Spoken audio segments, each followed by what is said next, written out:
ಮೊದಲೊಂದು ಕಾಲ ಇದೆ. ಈಗ ಪಾಪ ಟೀಚರ್ಸ್ ಎಲ್ಲ ಒಳ್ಳೆ ಕ್ವಾಲಿಟಿ ಟೀಚರ್ಸು, ಅವ್ರು ಯಾರಿಗೂ ಲಂಚ ಪಂಚ ಕೊಟ್ಬಿಟ್ಟು ಬಂದಿಲ್ಲ, ಎಲ್ಲ ಮೆರಿಟ್ ಮೇಲೆ ಬಂದಿದ್ದಾರೆ. ಅಲ್ಲೇನ್ರಿ ಎಲ್ಲ ಟೀಚರ್ಸ್ ಎಲ್ಲ ಮೆರಿಟ್ ಮೇಲೆ ಬಂದಿದ್ದಾರೆ. ಮೊದಲೊಂದು ಕಾಲ ಇತ್ತು, ತ್ರೇತದುಳ್ ಗುರು ಶಿಷ್ಯಂಗೆ ಜಂಗಿಸಿ ವಿದ್ಯೆ ಕಲಿಸಿ ಮಹಾಪ್ರಸಾದವೆಂದ, ದ್ವಾಪರದುಳ್ ಗುರು ಶಿಷ್ಯಂಗೆ ದಂಡಿಸಿ ವಿದ್ಯೆ ಕಲಿಸಿ ಮಹಾಪ್ರಸಾದವೆಂದ, ಆದ್ರೆ ಕಲಿಯುಗದೊಳ್ ಗುರು ಶಿಷ್ಯಂಗೆ ವಂದಿಸಿ ವಿದ್ಯೆ ಕಲಿಸಿ ಮಹಾಪ್ರಸಾದ. ಅಂದ್ರೆ ತ್ರೇತಾಯುಗದಲ್ಲಿ ಚೆನ್ನಾಗಿ ಚಚ್ಚಿ ಜಜ್ಜಿ ಹೊಡೆದು ಆ ರಾಮನ ಕಾಲದಲ್ಲಿ ಗುರು ಶಿಷ್ಯರಿಗೆ ಹೊಡೆದು ವಿದ್ಯೆ ಕಲಿಸಿದಂತೆ, ಆಗ ಪ್ರಸಾದ ಅಂತಂತ. ಆಮೇಲೆ ನಮಸ್ಕಾರ ದಂಡಿಸಿ ಪಂಡಿಸಿ ವಿದ್ಯೆ ಕಲಿಸಿದಂತೆ ಆಗ. ಈಗ ಮೇಷ್ಟ್ರು ನನಗೆ 50,000 ಸಂಬಳ ಕೊಡ್ತಾರೆ, ಓದಲ್ಲೋ ಅಂತ ನಿಮ್ಗೆ ಕೈ ಮುಗಿದ್ಬಿಟ್ಟು ಓದಿಸೋಂತ ಕಾಲ ಈಗ ಬಂದಿದೆ. ಹಂಗೆ ಟೈಮು ಯಾಮಾರಕ್ಕೆ ಹೋಗ್ಬಿಡಿ, ನಿಮ್ಮ ಮನೆ ಬಾಗಿಲಿಗೆ ಬಂದಿದೆ, ನಿಮ್ಮ ಭವಿಷ್ಯ ಇಲ್ಲಿ ಮಾಡಿ. ನಿಮ್ಮ ಅಪ್ಪ ಅಮ್ಮನ ಆಸ್ತಿ ನೀವು ನಂಬ್ಕೊಳಕ್ ಹೋಗ್ಬಿಡಿ, ನಿಮ್ಮ ಅಪ್ಪ ಅಮ್ಮನ ಆಸ್ತಿನ ಮಾರಕ್ಕೂ ಬಿಡಬೇಡಿ. ಹುಷಾರು ಎಲ್ಲ ವಯಸ್ಸಾದವರು, ಯಾರ ಅಪ್ಪ ಅಮ್ಮದಿರ ಆಸ್ತಿ ಒಬ್ರು ಮಾರಕ್ಕಿಲ್ಲ, ಇಲ್ಲಿ ಎಲ್ಲ ಮುಡಿಕೋಬೇಕು. ಈಗ ಹಿಂದೆ ಎಲ್ಲ ಎಷ್ಟಿತ್ತು, 50,000 ಲಕ್ಷ ಇತ್ತು. ಈಗ ಯಾರು ಕೇಳೋದು 25 ಲಕ್ಷ 30 ಲಕ್ಷ 40 ಲಕ್ಷ ಎಗ್ನೂರಲ್ಲಿ ಹೇಳ್ತಾ ಇರ್ಬೇಕು. ಎಷ್ಟು ಹೇಳ್ತಾ ಇರ್ತಾರೆ ದೊಡ್ಡಣ್ಣ ಎಲ್ಲ? 80 ಇಲ್ಲಿ ಎಷ್ಟಾರು ಇರ್ಲಿ, ನೀವು ಮಡಿಕೋಬೇಕು, ಆಸ್ತಿ ಮಡಿಕೋಬೇಕು. ಎಲ್ಲ ಮಕ್ಳಿಗೆ ಅನುಕೂಲ ಆಗ್ಬೇಕು. ಯಾರು ಬೆಂಗಳೂರಿಗೆ ಹೋಗ್ಬೋದು, ಮುಂದಕ್ಕೆಲ್ಲ ಇಲ್ಲೇ ಫ್ಯಾಕ್ಟರಿಗಳು ಮಾಡ್ತೀವಿ. ನೀವು ಇಲ್ಲೇ ಓದಿ, ನೀವು ಟೊಯೋಟಾ ಅವರೇ ಕರ್ಕೊಂಡು ಹೋಗ್ತಾರೆ ನಿಮ್ನ ಕೆಲಸಕ್ಕೆ. ಆಗ್ಬೋದಲ್ಲ? ಆಗ್ಬೋದು. ಎಲ್ಲರಿಗೂ ನಮಸ್ಕಾರ. Once again on behalf of government of Karnataka ನನಗೆ ಬಹಳ ಸಂತೋಷ. ಟೊಯೋಟಾ ಅವರು ಇನಿಷಿಯೇಟಿವ್ ಫಸ್ಟ್ ತಿಳ್ಕೊಳ್ಳಿ, ದಿಸ್ ಟೊಯೋಟಾ ಪೀಪಲ್ ಇಡೀ ಗವರ್ಮೆಂಟ್ ಸ್ಕೂಲು 300 ಸ್ಕೂಲ್ಗೆ ಎಲ್ಲಾ ಕಡೆ ಹೆಣ್ಮಕ್ಳಿಗೆ ಗಂಡು ಮಕ್ಳಿಗೆ ಸಪರೇಟ್ ಟಾಯ್ಲೆಟ್ ಕಳ್ಸಿಕೊಟ್ಟಿದ್ದು ಟೊಯೋಟಾ ಫಸ್ಟ್. ಒಂದು ಅವ್ರದೇ ಒಂದು ಮಾಡಲ್ ಕಲ್ತ್ಬಿಟ್ಟು ಕಳ್ಸಿಕೊಟ್ಟವರು ಅವರೇನೆ. ಇದು ಟಾಯ್ಲೆಟ್ಗಳು ಇರಲಿಲ್ಲ. ಈಗ ನಿಮ್ಮ ಟೀಚರ್ಸ್ಗೂ ಅವ್ರು ಟ್ರೈನಿಂಗ್ ಕೊಡ್ತೀವಿ ಅಂತ ಹೇಳಿದ್ದಾರೆ. ಬಹಳ ಸಂತೋಷ. ಅದಕ್ಕೂ ಕೂಡ ಕೂತ್ಕೊಂಡವ್ರ ಹತ್ರ ಒಂದು ಪ್ರೋಗ್ರಾಮ್ ಮಾಡ್ತೀನಿ. DC ಅವರೇ, it is a very group encourage them, give them whatever what, ಮಿಕ್ಕಿದೆಲ್ಲ ಕೂತ್ಕೊಂಡು ಎಲ್ಲ ಮಾಡೋಣ. ಸಿ ಅವರೇ, this is a learning, what we are doing is a learning. You will be upright on this issue. ಎಲ್ಲ ಮಾಡಿ ಆಗ್ಬೋದಲ್ಲ? ಇನ್ನ ನನಗೆ ಬೇರೆ ಬೇರೆ ಪ್ರೋಗ್ರಾಮ್ಸ್ಗಳಿದೆ. ಬಹಳ ಸಂತೋಷ. ಎಲ್ಲರಿಗೂ ಒಳ್ಳೇದಾಗ್ಲಿ, ಯಶಸ್ಸಾಗ್ಲಿ, ಶುಭ ಆಗ್ಲಿ. ನಮಸ್ಕಾರ. ನನಗೆ ಅತಿ ಹೆಚ್ಚು ಸಂತೋಷವಾದಂತಹ ದಿನ.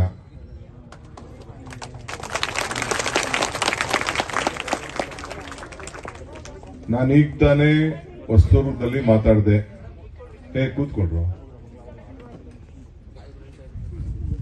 ದೊಡ್ಡನಹಳ್ಳಿಲಿ ನಾನು ಜನ್ಮ ತಾಳಿದ್ರು ಕೂಡ ನಮ್ಮ ಅಪ್ಪ ಅಮ್ಮ ನನ್ನ ಮಕ್ಕಳಿಗೆ ಒಳ್ಳೆ ವಿದ್ಯಾಭ್ಯಾಸ ಕೊಡಬೇಕು ಅಂತೇಳಿ ಕನಕಪುರ ಕಳಿಸಿದ್ರು. 1 ವರ್ಷ ಅಲ್ಲಿ ಓದ್ದೆ. ಅದಾದ್ಮೇಲೆ ಇನ್ನೂ ಒಳ್ಳೆ ಸ್ಕೂಲ್ ಸೇರಿಸಬೇಕು ಅಂತೇಳಿ ಬೆಂಗಳೂರಲ್ಲಿ NPSಗೆ ಸೇರಿಸಿದ್ರು. ಆ ಶ್ರಮ ಏನು, NPS ಸ್ಕೂಲು ಒಳ್ಳೆ ಎಜುಕೇಶನ್ ಕೊಡಿಸ್ಬೇಕು ಮಕ್ಕಳಿಗೆ ಅಂತೇಳಿ ಯಾವುದೇ ತಂದೆ ತಾಯಿಗೆ ನಾನು ಯಾವ ಆಸ್ತಿನೂ ಕೊಡಕ್ಕಾಗಲ್ಲ, ಒಳ್ಳೆ ವಿದ್ಯಾಭ್ಯಾಸ ಕೊಡಿಸ್ಬೇಕು ಅನ್ನೋದು ಒಂದು ಆಸೆ. ಆ ದೃಷ್ಟಿಯಿಂದ ನನ್ನನ್ನ ಬೆಂಗಳೂರಿಗೆ ಕಳಿಸಿದ್ರು. ನಾನು ವಿದ್ಯಾಭ್ಯಾಸ ಮಾಡಿ ಇಲ್ಲಿವರೆಗೂ ನಾನು ಬೆಳೆದಿದ್ದೀನಿ. ನಮ್ಮ ಹಳ್ಳಿ ಮಕ್ಕಳಿಗೆ ಅದು ವಂಚಿತರಾಗಿದ್ದಾರೆ. ಈಗಲೇ ನಾನು ಸುಮಾರು ಗಮನಿಸಿದ್ದೇನೆ, ನಮ್ಮ ಕ್ಷೇತ್ರದಲ್ಲಿ ಒಂದು 60,000 ಕುಟುಂಬಗಳು ಉದ್ಯೋಗಕ್ಕೋಸ್ಕರ, ಮಕ್ಕಳ ವಿದ್ಯಾಭ್ಯಾಸಕ್ಕೋಸ್ಕರ ಕನಕಪುರ ಟೌನ್ಗೆ ಸೇರಿದ್ದಾರೆ, ಇಲ್ಲ ಅಂದ್ರೆ ಬೆಂಗಳೂರಿಗೆ ಹೋಗಿ ಸೇರಿದ್ದಾರೆ. ಇದನ್ನ ತಪ್ಪಿಸ್ಬೇಕು. ಇಲ್ಲೇ ಬೆಂಗಳೂರಲ್ಲಿರುವಂತ ವಿದ್ಯಾಭ್ಯಾಸ ನಮ್ಮ ಮಕ್ಕಳಿಗೆ ಇಲ್ಲೇ ಸಿಗ್ಬೇಕು. ಇಲ್ಲಿಂದ ಬೆಂಗಳೂರಿಂದ ವಲಸೆ ಹೋಗೋದು ತಪ್ಪಬೇಕು. ಈಗ ನಾವು ತಮಿಳುನಾಡು ಬಾರ್ಡರ್ ಇದ್ರೂ ಕೂಡ, ಗುಡ್ಡಗಾಡು ಪ್ರದೇಶದಲ್ಲಿ ಇದ್ರೂ ಕೂಡ, ಇದು ನಾವು ಮೂಲ ಬೆಂಗಳೂರು ಜನ. ನಮ್ಮ ಈಗ ಮೊದಲು ನಾನು ಓದ್ಬೇಕಾದ್ರೆ ಆಗ ಕಂಪ್ಯೂಟರ್ ಇರಲಿಲ್ಲ, ಮೊಬೈಲ್ ಫೋನ್ ಇರಲಿಲ್ಲ, ನಮಗೆ ವಿಚಾರ ಗೊತ್ತಾಗ್ತಿರ್ಲಿಲ್ಲ, ಟಿವಿ ಇರಲಿಲ್ಲ. ಈಗ ಎಲ್ಲರ ಕೈಲೂ ಟಿವಿ ಇದೆ, ಫೋನ್ ಇದೆ. ಇಡೀ ದೇಶದಲ್ಲಿ ಪ್ರಪಂಚದಲ್ಲಿ ಏನ್ ಆಗ್ತಾ ಇದೆ ಅನ್ನೋದು ಗೊತ್ತಾಗ್ತಾ ಇದೆ. ನಿಮ್ಮ ಮೇಷ್ಟ್ರು ಏನಾದ್ರು ಸುಳ್ಳು ಹೇಳಿದ್ರು ಕೂಡ ಈ ಕಂಪ್ಯೂಟರ್ ಅಲ್ಲಿ ಇದು ಬರ್ತದೆ, ನಮ್ಮ ಸೋಷಿಯಲ್ ಮೀಡಿಯಾ ಹಿಂಗಿದೆ, ಇಲ್ಲಾಂದ್ರೆ ಬೇರೆ ಬೇರೆ ಇದರಲ್ಲೆಲ್ಲ ನಮ್ಮ ಎಲ್ಲ ಇನ್ಫಾರ್ಮೇಶನ್ ನಮಗೆ ಇದೆ ಅಂತೇಳಿ ಈಗೆಲ್ಲ ಕಂಪ್ಲೀಟಲ್ಲೇ ಫೋನಲ್ಲೇ ನಮಗೆ ಸಿಕ್ಬಿಡ್ತದೆ. ಸೊ ಮೇಸ್ಟ್ರುಗಳು ಕೂಡ ಈಗ ಬಹಳ ಎಚ್ಚರಿಕೆಯಿಂದ ಮಕ್ಕಳಿಗೆ ಪಾಠ ಹೇಳ್ಬೇಕಾಗಿದೆ. ಸೊ ಅದರಿಂದ ಗೂಗಲಲ್ಲೇ ಎಲ್ಲ ಗೂಗಲಲ್ಲೇ ಬಂದ್ಬಿಡ್ತದೆ. ನಾವೇನಾದ್ರು ಭಾಷಣ ಮಾಡ್ಬೇಕಂದ್ರೆ ಈಗ ಹೊಸದಾಗೆ ಈಗ ಕೇಳಿದ್ರೆ ಸಾಕು ಅದೇ ಕೊಟ್ಬಿಡ್ತದೆ ಏನ್ ನೀವು ಭಾಷಣ ಮಾಡಬೇಕು ಅಂತ. ಅಂತದೆಲ್ಲ ಹೊಸ ಲೋಕದಲ್ಲಿದ್ದೇವೆ. ಜೊತೆಲಿ ಆರ್ಟಿಫಿಷಿಯಲ್ ಇಂಟೆಲಿಜೆನ್ಸ್ ಕೂಡ ಈಗ ಬಂದ್ಬಿಟ್ಟಿದೆ. ಸೊ ನೀವು ಈಗ ಕಾಂಪೀಟ್ ಮಾಡಬೇಕಾಗಿದ್ದರು ಮಕ್ಕಳು ಕನಕಪುರದಲ್ಲ, ಬೆಂಗಳೂರಲ್ಲ, ವಿಶ್ವ ಮಟ್ಟದಲ್ಲಿ ಕಾಂಪೀಟ್ ಮಾಡಬೇಕು. ಈಗ SLC ಹೋದ ವರ್ಷ SLC ಯಾರು ಮಾಡಿದ್ರು? ಬೆಂಗಳೂರವ್ರು ಫಸ್ಟ್ ರ್ಯಾಂಕ್ ಬರಲಿಲ್ಲ ಹುಡುಗಿ. ಇಲ್ಲಾಂದ್ರೆ ನಾನೇ ಕರೆದು 5 ಲಕ್ಷ ಕೊಟ್ಟೆ ಹೆಣ್ಮಗಳಿಗೆ, ಪ್ರೈಸ್ ಕೊಟ್ಟು ಕಳಿಸ್ದೆ ನಾನು. ಸೊ ಬೆಂಗಳೂರಲ್ಲಿಲ್ಲ, ಉಡುಪಿಲಿಲ್ಲ, ಎಲ್ಲೂ ಇಲ್ಲ. ಬಾಗಲಕೋಟೆಯಲ್ಲಿ ಒಂದು ಗೌರ್ಮೆಂಟ್ ಹಾಸ್ಟೆಲಲ್ಲಿ ಮುರಾರ್ಜಿ ಶಾಲೆಯಲ್ಲಿ ಓದ್ ಹುಡುಗಿ SLC ಫಸ್ಟ್ ರ್ಯಾಂಕ್ ಪಡ್ಕೊಂಡಿದ್ದಾರೆ. ಅಂದ್ರೆ ನಮ್ಮ ಗ್ರಾಮೀಣ ಪ್ರದೇಶದ ಮಕ್ಕಳು ಯಾರಿಗೇನ್ ಕಡಿಮೆ ಇಲ್ಲ ಅನ್ನೋದಕ್ಕೆ ಇದೇ ಸಾಕ್ಷಿ.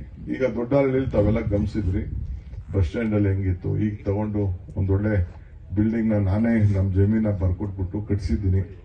ಅಲ್ಲಿ ಹಾಸ್ಟೆಲ್ ಹೆಂಗಿದೆ ಅಂತ ನೀವೆಲ್ಲ ನೋಡಿದ್ದೀರಿ. ಸುಮಾರು ಜನ ನಿಮ್ಮೂರವರು ಅಲ್ಲಿ ಹಾಸ್ಟೆಲ್ ಓದ್ತಾ ಇದ್ದಾರೆ. ಒಳ್ಳೆ ವಾತಾವರಣದಲ್ಲಿ ಈಗ ನಿಮಗೆ ವಿದ್ಯಾಭ್ಯಾಸ ಎಲ್ಲ ಟ್ರೈನಿಂಗ್ ಆಗ್ತಿದೆ. ಇವತ್ತು ಟೊಯೋಟಾರವರು ಬಂದು ಇವತ್ತು ನಿಮ್ಗೆ ಶಾಲೆ ಮಾಡಿಕೊಡ್ಲಿಕ್ಕೆ ಇಲ್ಲಿ ಒಪ್ಪಿದ್ದಾರೆ. ಟೊಯೋಟಾ ಅಂತಂದ್ರೆ ಇಡೀ ಕರ್ನಾಟಕ ರಾಜ್ಯಕ್ಕೆ ಒಂದು ಬಹಳ ಪ್ರಸಿದ್ಧವಾದಂತ ಒಂದು ಸಂಸ್ಥೆ. ಅವರ ಸುದೀಪ್ ದಲ್ವಿ ಅವ್ರ ಮಗಳು ನನ್ನ ಸ್ಕೂಲಲ್ಲಿ ಓದಿದ್ದಲ್ಲ,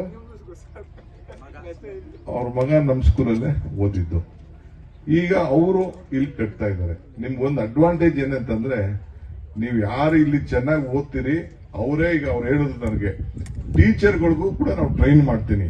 ನಮ್ಮ ಸ್ಟ್ಯಾಂಡರ್ಡ್ಗೆ ಬರಂಗೆ ಟೀಚರ್ ಕೂಡ ನಾನೇ ಟ್ರೈನ್ ಮಾಡಿ ಮುಂದಕ್ಕೆ ಸರಿಯಾಗಿ ನೀವು ಓದಿದ್ರೆ ನಿಮ್ಗೆ ಈ ಟೊಯೋಟಲ್ಲೇ ಕೆಲಸ ಸಿಗ್ತದೆ. ಅದು ತಲೆಯಲ್ಲಿ ಇಟ್ಕೊಳ್ಳಿ. ನೀವೆಲ್ಲ ನಮ್ಗೆ ಯಾರ ರೆಕಮೆಂಡೇಶನ್ ಬೇಡ, ಅವರಲ್ಲಿ ಸ್ಕಿಲ್ ಡೆವಲಪ್ಮೆಂಟ್ ಟ್ರೈನಿಂಗ್ ಇದೆ. ಅವರಲ್ಲಿ ಯಾರ್ಯಾರು ಟ್ರೈನಿಂಗ್ ಕೊಡ್ತಾ ಇದಾರಲ್ಲ, ನಾನು ಹೋಗಿ ನನಗೆ ಉದ್ಘಾಟನೆ ಕರೆದಿದ್ರು, ಯಾರ್ಯಾರು ಟ್ರೈನಿಂಗ್ ಕೊಡ್ತಾ ಇದ್ದಾರೆ ಎಲ್ಲರಿಗೂ ಕೂಡ ಕೆಲಸ ಸಿಕ್ಕಿದೆ. ಎಲ್ಲಿ ಟೊಯೋಟಲ್ಲೇನಿಲ್ಲ, ಬೇರೆ ಹೊಂಡಲ್ಲಿ ಕೆಲಸ ಸಿಗ್ತದೆ, ಮಾರ್ಕೆಟಿಂಗ್ ಅಲ್ಲಿ ಕೆಲಸ ಸಿಗ್ತದೆ, ರಿಪೇರ್ ಅಲ್ಲಿ ಕೆಲಸ ಸಿಗ್ತದೆ, ಎಲ್ಲರೂ ಕೂಡ ಕೆಲಸ ಸಿಗ್ತದೆ. ಕನಿಷ್ಠ 45,000 ರೂಪಾಯಿ ದುಡಿಯಷ್ಟು ಒಂದು ಅವಕಾಶ ನಿಮಗೆ ಸಿಗ್ತದೆ. ಆದ್ರಿಂದ ನೀವು ಈಗ ನಾನೊಂದು ಪ್ರೆಸ್ಟೀಜ್ ಅವ್ರದ್ದು ಅಲ್ಲಿ ಪ್ರಾರಂಭ ಮಾಡಿ ಭೂಮಿ ಪೂಜೆ ಮಾಡಿ ಬಂದೆ. ಈಗ ಇಲ್ಲಿ ಬಂದೆ. ಈಗಾಗಲೇ ನಮ್ಮ ಚನ್ನಪಟ್ಟಣದಲ್ಲಿ, ಕಡೂರಲ್ಲಿ ಎಲ್ಲ ಕಡೆ ಈಗಾಗಲೇ ಪ್ರಾರಂಭ ಮಾಡಿಬಿಟ್ಟಿದ್ದಾರೆ. ಈ ಸ್ಕೂಲು ಈಗಾಗಲೇ ಪಿಕ್ಚರು ತೋರಿಸಿದ್ದಾರೆ ನಿಮ್ಗೆ ಯಾವ ರೀತಿ ಬರ್ತದೆ ಅಂತೇಳಿ. ಸುಮಾರು 16 ಕೋಟಿ ರೂಪಾಯಿ ಖರ್ಚು ಮಾಡಿ 12 ಕೋಟಿ ರೂಪಾಯಿ ಇಲ್ಲಿ ಖರ್ಚು ಮಾಡಿ ಇಲ್ಲಿ ಕಟ್ತಾರೆ. ಉಯ್ಯಂಬಳ್ಳಿಯಿಂದನೂ ಇಲ್ಲಿಗೆ ಬರಬೇಕು. ಉಯ್ಯಂಬಳ್ಳಿಯಿಂದ ವಾಪಸ್ಸು ಬಸ್ ಗೀಸ್ ಅದಕ್ಕೆಲ್ಲ ವ್ಯವಸ್ಥೆ ಮಾಡಂಗಾಗ್ತದೆ. ಯಾಕೆಂದ್ರೆ ಅಪ್ಪ ಅಮ್ಮದಿರ್ಗೂ ಗೊತ್ತಾಗಬೇಕು, ಅಟ್ಲೀಸ್ಟ್ ಬಸ್ಸನ್ನು ದುಡ್ಡಾರ ಕಟ್ಟಬೇಕು. ಹಾಗೇನೆ ಮಕ್ಕಳಿಗೆ ಏಳ್ಗಳ್ಳಿ, ಬೆಂಡಗೋಡು, ಸಂಗಮ ಈ ಕಡೆ ಎಲ್ಲ ಸೇರಿ ಎಲ್ಲ ಬರಬೇಕು. ಎಲ್ಲ ಬಂದು ಇಲ್ಲಿ ಒಳ್ಳೆ ವಿದ್ಯಾಭ್ಯಾಸ ಆಗಬೇಕು. ಬಹಳ ಚೆನ್ನಾಗಿ ಇಲ್ಲಿ ಬಿಲ್ಡಿಂಗ್ ಕೂಡ ಬರ್ತಾ ಇದೆ. ಅವೇರೆಡ್ಡಿಯಲ್ಲಿ ಒಂದು ಬರ್ತಾ ಇದೆ, ಕಡೂರಲ್ಲಿ ಒಂದು ಬರ್ತಾ ಇದೆ, ಪಾದಹಳ್ಳಿಯಲ್ಲಿ ಬರ್ತಾ ಇದೆ. ಸೊ ಎಲ್ಲ ಕಡೆನೂ ಈ ರೀತಿ ವ್ಯವಸ್ಥೆ ಆಗ್ತಾ ಇದೆ. ನಿಜವಾಗ್ಲೂ on behalf of government of Karnataka, Toyota ಅವರು ಏನು ಒಂದು ಇನಿಷಿಯೇಟಿವ್ ತಗೊಂಡಿದ್ದಾರೆ, I would like to congratulate them, salute them. ಒಂದು ದೊಡ್ಡ ಎಲ್ಲ ಚಪ್ಪಾಳೆ ಹೊಡಿಲ್ಲ. ಇವತ್ತು ಅವರ ಟೊಯೋಟಾಗಿ ನಾವೆಲ್ಲ ಓಡಾಡೋ ಗಾಡಿನ ಟೊಯೋಟಾ ಗಾಡಿನ ಓಡಾಡೋದು ಎಲ್ಲ ಅನುಕೂಲ. ಯಾರು ಬೇಕಾದ್ರೂ ಓಡೋದು. ಫಸ್ಟ್ ನನಗೆ ಟೊಯೋಟಾ ಬಂದಾಗ ನನಗೆ ಕೊಟ್ಟರು ಅವರು, ಮೊದಲನೇ ಕಾರ್ನ ನನಗೆ ಕೊಟ್ಟರು ಅವರು. ಕಂದ್ರೆ ಫ್ರೀ ಕೊಡ್ಲಿಲ್ಲ, ದುಡ್ಡೇ ಇಸ್ಕೊಂಡು ಕೊಟ್ಟರು. ಸೊ ಎಲ್ಲ ಕೊಟ್ಟರು. ಹಿಂದೆ ಎಲ್ಲ ನಾವೆಲ್ಲ ಜಮೀನು ಅವ್ರು ಕೊಡ್ಸಕ್ಕೆ ನಾನು ಹಿಂದೆ ಸಹಾಯ ಮಾಡಿದ್ದೆ ಅವ್ರಿಗೆ. ಅಲ್ಲಿ ಟೊಯೋಟಲ್ಲಿ ನಮ್ಮ ಜಿಲ್ಲೆಲೇ ಅದಿದೆ. ಅದೆಲ್ಲ ನಮ್ಮೆಲ್ಲರ ಭಾಗ್ಯ. ಸೊ ನಾನು ಮಕ್ಕಳಿಗೆ ಹಿಂದೆ ನಿಮ್ಗೆ ಕನಕಪುರ ಹೆಂಗಿತ್ತು ಅಂತ ನಿಮ್ಗೆ ಗೊತ್ತಿಲ್ಲ, ದೊಡ್ಡಹಳ್ಳಿ ಹೆಂಗಿತ್ತು ಅಂತ ನಿಮ್ಗೆ ಗೊತ್ತಿಲ್ಲ. ಆ ಫೋಟೋಗಳನ್ನ ತೋರಿಸ್ತೀವಿ. ಹೆಚ್ಚಿನ ವಿಡಿಯೋಗಳಿಗೆ ಪ್ರತಿಧ್ವನಿ ಯೂಟ್ಯೂಬ್ ಚಾನೆಲ್ ಸಬ್ಸ್ಕ್ರೈಬ್ ಮಾಡಿ, ಬೆಲ್ ಐಕಾನ್ ಕ್ಲಿಕ್ ಮಾಡಿ.